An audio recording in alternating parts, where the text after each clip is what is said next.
How will the reform help the development of Japan's capital market?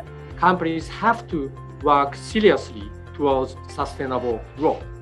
So what kind of exchange do you envision Tokyo Stock Exchange will be in 2030? JPX will evolve into a global, comprehensive finance and information platform. What progress has been made in attracting foreign companies to go public in Japan? We have been doing IPO promotions mainly in China, aimed at these kind of high-growth cross-border companies which have links to Japan. We will see other progress in cooperation with China in the future. We will continue to work on the further developments of capital market in both countries and the enhancement of convenience for Chinese and Japanese investors. So I'd like you to keep watching our initiatives closely in the future.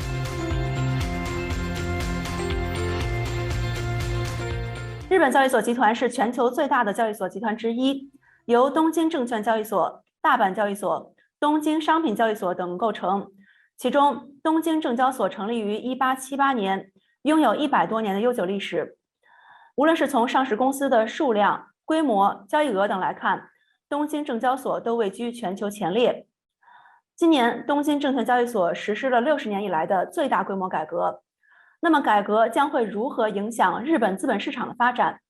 东京证交所对于中国业务又有哪些规划？今天我对话东京证券交易所社长山道裕己。Mr. Yamaji, thanks for joining me. Thank you very much. The Tokyo Stock Exchange reorganized its market structure in April, the biggest reform in 60 years. The market has been reorganized into 3 segments: prime market, standard, and growth from 4, the first section, second section, JASDAQ, and Mothers. How will the reform help the development of Japan's capital market? Previous market segments were carried over from the cash equity market of Tokyo Stock Exchange and Osaka Securities Exchange when they merged back in 2013. From the investor's perspective, the characteristics of each division were unclear, and the market segments were not functioning well as an incentive for listed companies to achieve their growth potential.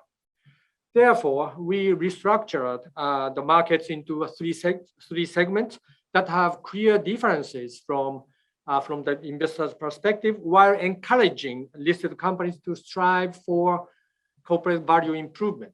Prime market, welcoming investment from overseas investors, have an adequate size, liquidity, and strong governance. Standard market, companies with adequate size and liquidity and also governance for a listed company. Growth market is startup companies with high growth potential. And also we have standardized the listing criteria and the delisting criteria. The criteria for listing and delisting used to be so different. In other words, once you list your shares, you don't need to worry about you may be forced to be delisted. Now it is standardized, so companies have to work seriously towards sustainable growth. The ultimate goal of the market restructuring is to let Japanese companies to work more and more proactively towards sustainable growth and mid to long-term corporate value improvement, and to create an attractive and investable market from the viewpoint of both domestic and overseas investors. There are 1,839 companies qualifying for the prime market, only 16% smaller than first section. So how do you respond to the criticism that the change is not enough? You also said this is only the first step. What further steps will be implemented in the future? The important part is how each individual company can use their selection of a new market segment as an opportunity for change. For example, among those 1,839 companies that chose the prime market, even those which meet the criteria from the beginning, it's 1,544 companies met the standard from the beginning, have to start working on, for example, governance with overseas investors in mind, and also English disclosure.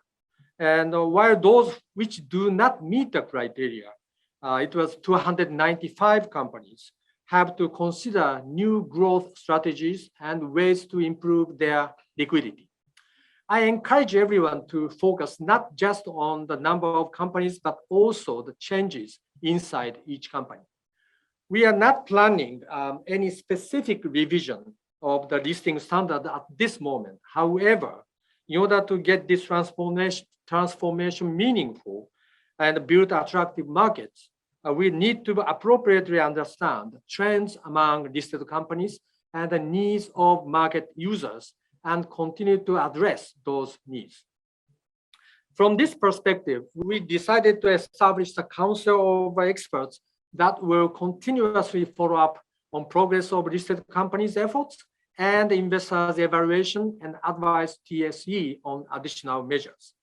With advice from the council, we would like to consider additional measures, including handling of the grandfather rules. Japan Exchange Group announced Target 2030 on March, the long-term vision. So what kind of exchange do you envision Tokyo Stock Exchange will be in 2030? What challenges do you see in achieving this goal? One of the most important missions we have as a market operator is to provide solutions for a wide range of social issues centered on the ability to raise and circulate capital, as noted under the Target 2030. And we provide these solutions according to social needs. In order to provide greater convenience, JPX will evolve into a global, comprehensive finance and information platform. In addition, we are faced with an urgent task to address the shifting global environment.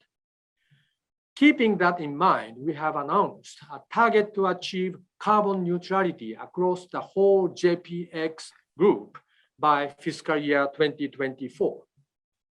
Also, we have set up the somewhat challenging goal to achieve carbon neutrality in securities market as a whole, that is our value chain, by 2030.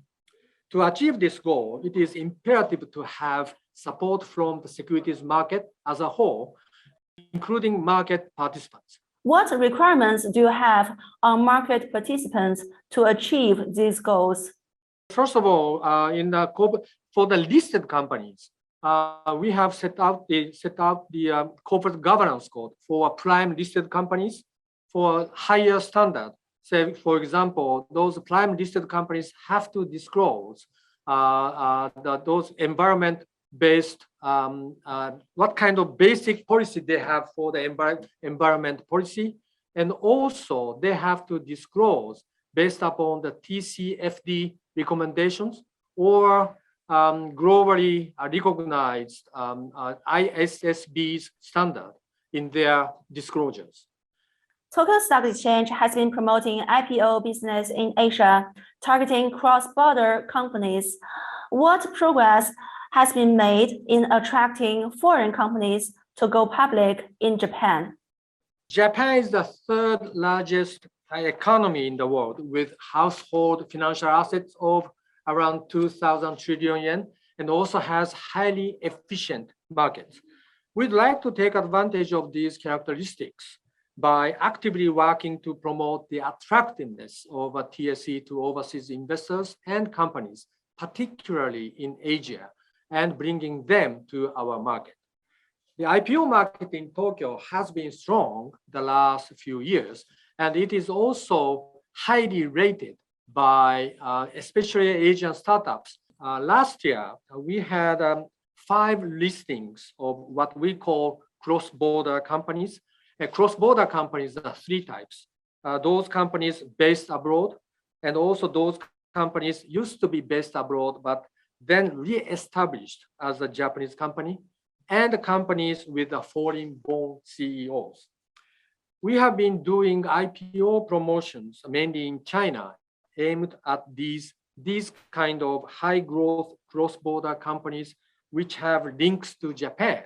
And I think we are now seeing the good result of this.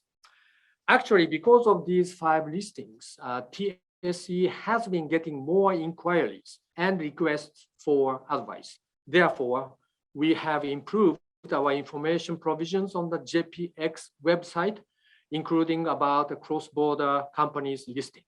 For high-growth cross-border companies with links to Japan, we believe that the listing on TSE is an optimal way of improving their corporate value. We are always welcome and open to companies from all over the world, including China. How can listing in Japan benefit foreign companies?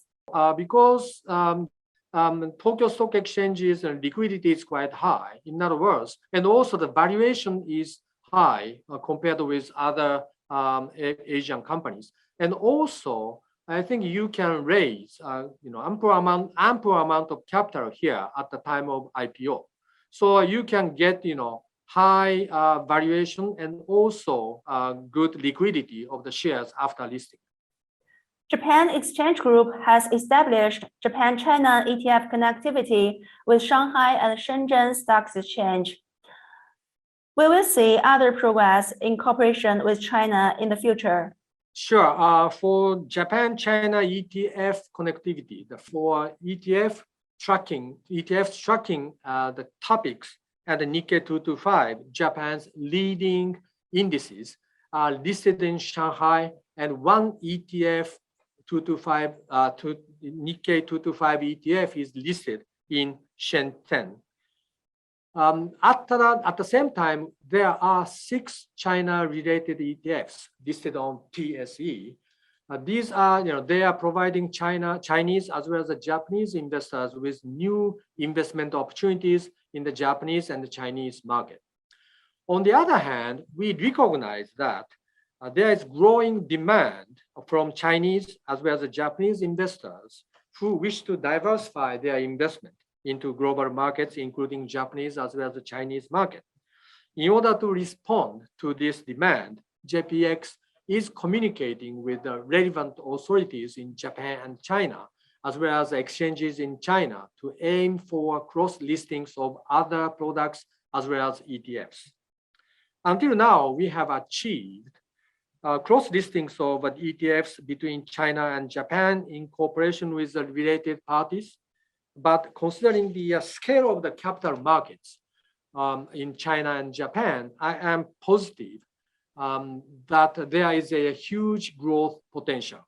The Japan-China ETF connectivity scheme was planned to start small and grow large. So in addition to the current initiatives I mentioned, we want to grow the scheme large, partly by promoting the markets to investors.